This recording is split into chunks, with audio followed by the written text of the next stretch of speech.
अस्सलाम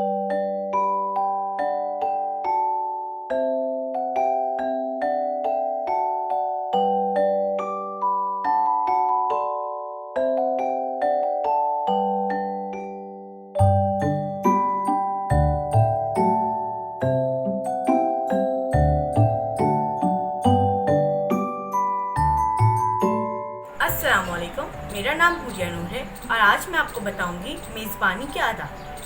मेहमान के आने पर बहुत खुशी का इजहार करें, मेहमान के साथ बेहतरीन बर्ताव करें और इज़्ज़त से पेश आएँ। बहुत ज़्यादा फजूल खर्ची से परहेज़ करें, मेहमानों के साथ बिलावजह की बहस से परहेज़ करें।